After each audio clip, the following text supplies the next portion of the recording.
How are we going, Next Geners? Welcome back. Episode 2. This is going to be a follow-up from your video. You've all gone out and done an amazing recruiting video. I've gotten a bunch of good comments. I've got a couple of funny comments too about the canteen, the gossip about the canteen lady. I can't even remember what I said, but it was good. The chatter, the muting some of the videos. But I got some really good questions about the video. Sometimes I get it. It's hard for the background for kids in the States and kids in Australia. When I talk about the background, if you go back and listen to the episode, you know what I mean. But basically, when you're shooting a video, you don't want any distractions, right? So you want them to really, really focus on you, not what's happening around you, depending on what they see behind. Like, again, just to reiterate, if you have a ton of wind in the background or you're playing on some backfield, doesn't look great. I know it sucks because you're probably hitting tanks on that field and you want to put that on the video.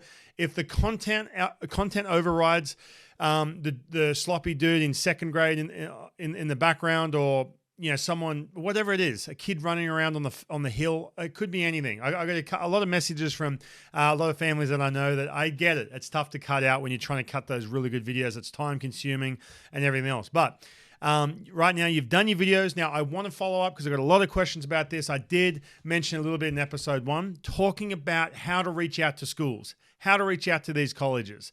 It's pretty vital. Couple reasons. Number one, you're about to go on some big showcase, whether you're in Australia and you're flying over to the States, or you're about to go and do like Arizona State, prospects, whatever it is, and you want to reach out to the school. So it's really, really important. Again, these schools get thousands of these emails. They get hundreds of videos they have to watch. You want to make it stand out. So let's get right to the college recruiting email. Once you get the video down pat and you're happy with it, you've watched it 30 times, you know it's good, rock solid. You've shown it to 10 of your buddies, 5 of your coaches, say, hey, how does this look? You've cut out all the distraction around it, all the graphics you tried to put in, all the stats or whatever, and you've got some really, really good stuff to send off to a school. Now, let's get that email sorted out.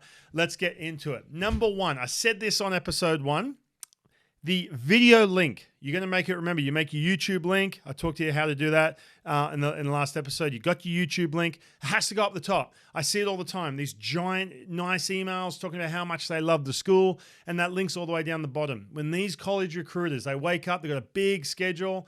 They have to go coach. They have to go recruit. They've got families, yada, yada, and they've got all these emails. They don't have time, unfortunately, to read 6 paragraphs about your background and everything else, even though they'd love to. They'd be sitting on their deck chair going through your life story. Get to the point. And the point is you want them to click on that video. So that nice big fat blue link on your email that you're going to send out with a YouTube link on it, not your Google Drive, your YouTube link, because it's a one click and boom, they're watching you. That's going to go up the top. The first couple lines of your email. Dear Coach so-and-so, maybe a line, boom, there's a blue link. That don't have to go through a bunch of stuff. And they will, don't get me wrong, the schools that are going to check you out and everything else, they are going to go through, they're going to go through all that stuff anyway. But get that link up the top. Now, the first sentence, dear whoever the coach's name is, do me a favor. When you seek out and you've got your target 10 favorite schools, but then you got the 300 other schools that you're going to reach out to, because more often than not, you got your 10 favorite schools. You may not go to those ones, right? If you're into JUCOs over 4 years, again, we're going to talk about those coming up in another episode. But when you have your 10 favorite schools, right, and you see Coach Tom Smith, Coach Ryan, whatever, add all of them to the email. So, for example, the head coach, the recruiters, add them all. Here's why. Because sometimes if you're a stud or you're not that great or whatever, it doesn't matter. If you send it to that one coach, right, as opposed to 3, you're only limiting yourself. You're giving yourself a third of a chance. In other words, you may have a pitching coach you send that out to, or it just says recruiter on the whatever, and you're an outfielder. He might look and go, you know what, I need pitching. I just haven't got time to look at this. And he's not going to forward it on to his buddy, right? He should, but he's not going to. Remember, these guys don't have much time. Add the head coach, add the 3 assistant coaches or the pitching coach, whatever. Add them all on there, okay? Because one of them might turn around to the other one and say, hey, do you see that kid's email? No, I didn't see it because I was busy with whatever. Oh, well, check this out. Make sure you look at it and whatever else, okay? It gets the conversation going. The other thing is too, If you have a pitching coach and you're a pitcher and you send it to the pitching coach, then he then has to make that decision. You want to cut down the decisions, right? He then has to say, should I send this to the head coach, wondering what he's going to think about it? Just get it to the head coach. Save the work for that pitching coach, all right? So that rule number 1, add all the coaches on the list. Dear Coach whatever, and acknowledge all of them too. Dear Coach Smith, dear Coach Joe Blow, dear Coach whatever. Or you can just say, sorry, dear Coach, Coach Tom, Coach blah, blah, blah, blah, blah. Add them all to the email. Or if you want to, you know what? You can have the head coach with the recruiters underneath, and the head coach might say, hey, we're going to have our recruiting so-and-so reach out to you. Add them all to the email. You're just giving yourself more chances here of them to open up the email, especially if it's your big, your big school, you're on your big top 10 list. Okay. The other thing as well, we've had kids with Next Gen Baseball who have just literally emailed like 1,000 emails. Now, a couple of them, and they're probably listening to this, I'm going to see them later this summer. A couple of them added me, CC'd me to the email. So I'd wake up, I'm like, man, he's putting in work. And I told him to. But it was impressive. Every day there was 10 to 15 schools, boom, hit up. And you know what? You may get 4 that hit you back. So let's say you reach out to 2,000 schools and only 2 of them get back to you. It doesn't matter, because you know what? That one school might be the place. And if they're really interested in you, that's probably the place you want to go to as well. Again, another topic for a different episode that you can check out here in a second. So make sure when you are going to send these emails out, okay, you can do that method where you send out 1,000 emails, and you can just do like a kind of a one-size-fits-all sort of email. Hey, whatever the school is, hey, I'm just using Arizona State. I love your program, blah, blah, blah, right? You can do that, but listen, this is important too. Up the top, when you are going to reach out to this school, they want to feel special as well, believe it or not. They want to know why you're reaching out to them, as opposed to just some kid going, hey, man, here's my video, check it out. They want you to be part of a team. They want you to be part of a community, part of a culture, all these things.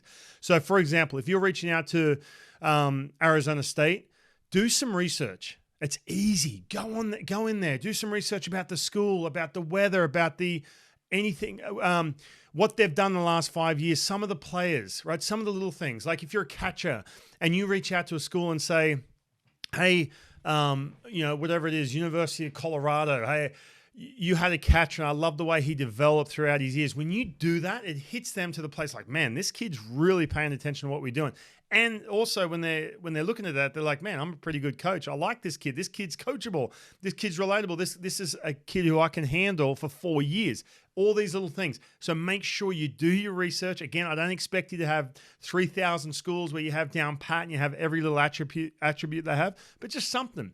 And by the way, if it is in your top 10 or your top 20 list of schools, you will do that anyway. You'll know why. And there's a reason why they're your top schools. So just pick out something. Hey, I really want to be a part of your culture because I love the fact that, I've watched the way you've gone about this. You've developed that player. The fact that, I watched you guys in the Super Regionals last year. These are all examples. And again, if you're stuck on that, if you can't quite figure it out, especially you Aussies who don't know much about the school, hit me up and I can help you seek it out or have a look and see what the things are that make the school good. Okay, if you're going for a JUCO, which a lot of you are, look into the JUCO. And this again, when we talk about JUCOs versus 4 years on another episode, which is a very important topic.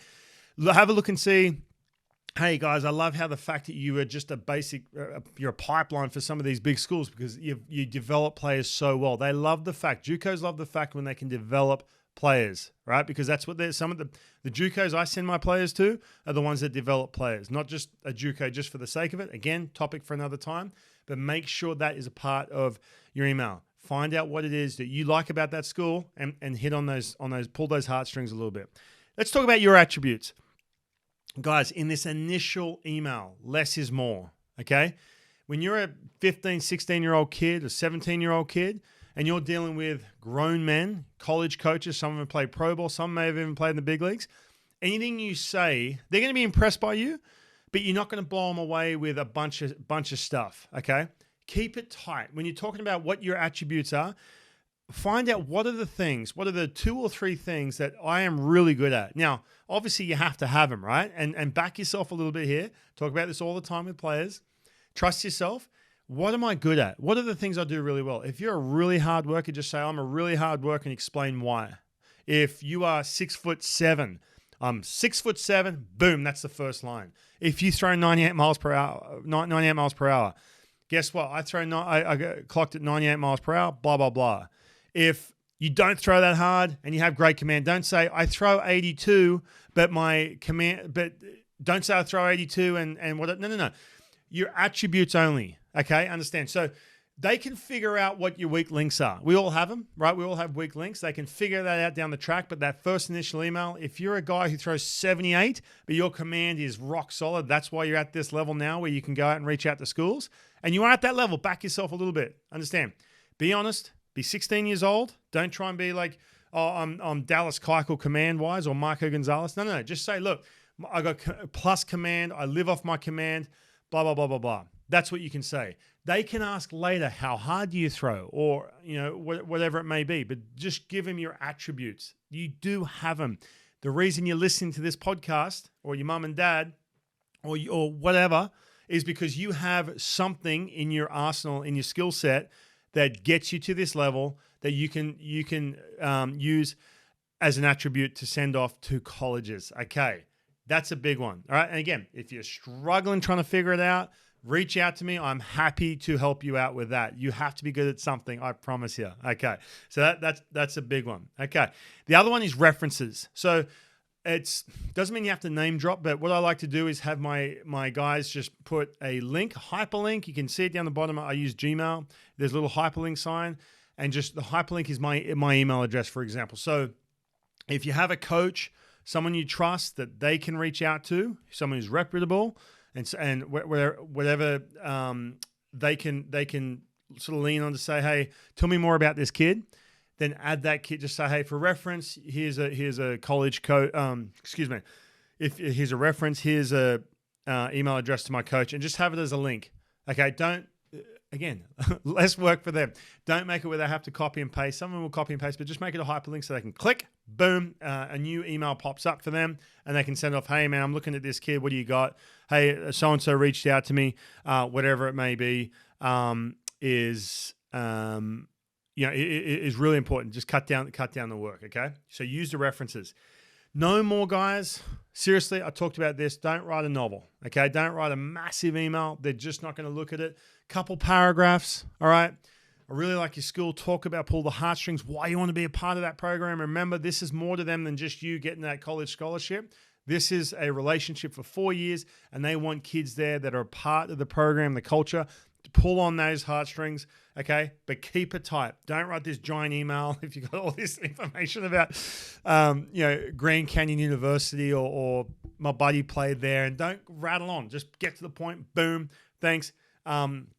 With the video link, they'll get back to you, and you can have that dialogue back and forth, and you can come up with more and more information for them, okay?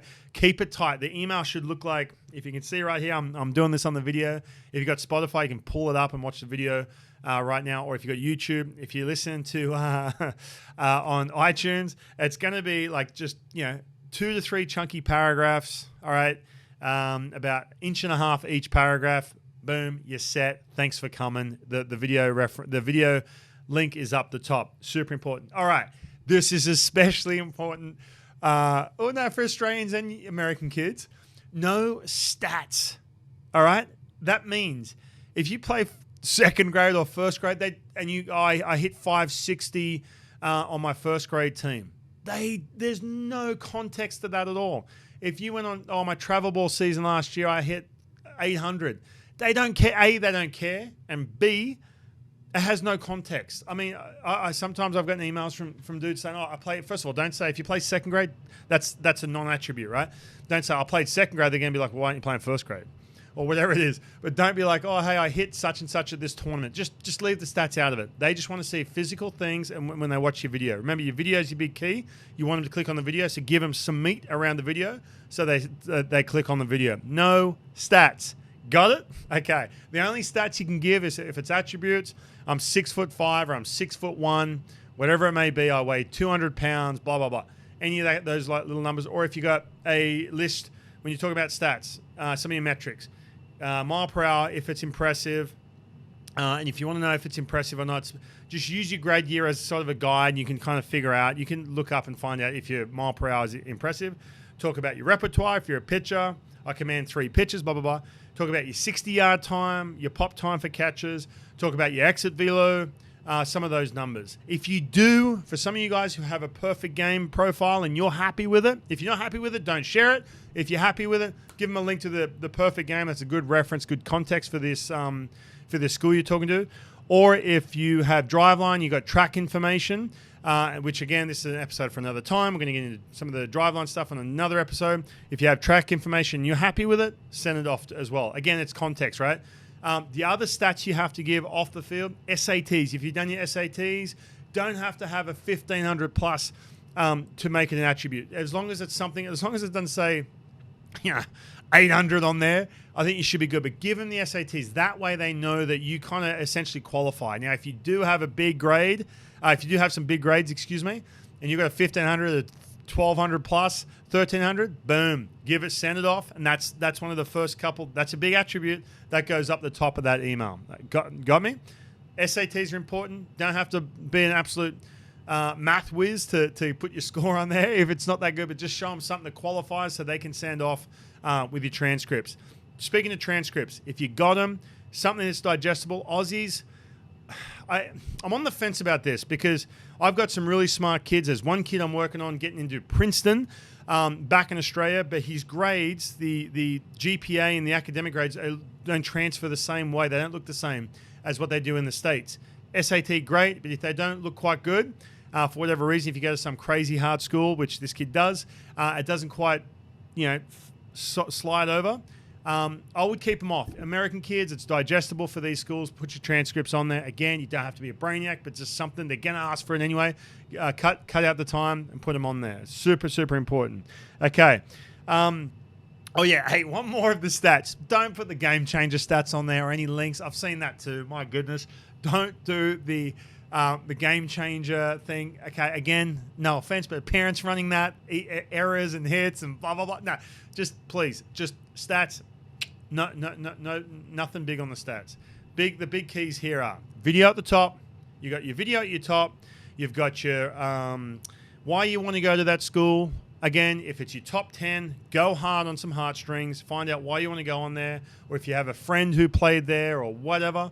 Right, that's a big one at the top. That means you're going to be part of the culture there. If you're sending out a mass email to 2,000 schools, first of all, be very careful if you say, "Hey, Dave," when you've messed up the name when you're sending off to someone whose name is Joe. But make sure if you are going to just send off like just a template, just adjust it slightly. It doesn't take much time. It's worth it, especially when you're talking about a school that could be a really, really good fit. Okay, so that's super important. Number. We've talked about the video. Talk about the why you want to go to that school. And then just give them something besides them watching the video. Just give him those couple attributes that like, you know what? I like this kid. He's just told me he wants to be part of this culture, number one. And number two, he says he's a hard worker. I don't know if his exit velo is the same as, Tank Wilson over here. But if he says he works hard, he's put on, you know what? I'm probably going to click on that video, okay? Because I like this kid. I like the sound. I like the tone. If you do need help with the emails or if you're about to send one out, shoot it my way. I'll take a look and I'll help you guys. All right, that does it. I hope that helps with the email. Keep it simple, not too long. Get that video up the top. You've already cut up that really, really good video because you've listened to the first episode of the GenCast. I appreciate it. We've got some good shows coming up. We've got a couple of our alumni joining me coming up in a couple episodes. I can't wait. Hear all about their experience, what they're up to, how they got there, et cetera, et cetera. Some college coaches, everything. So make sure you subscribe. This has been fun. Love it. Thank you. Let me know if you need any help with those emails. We'll see you next time.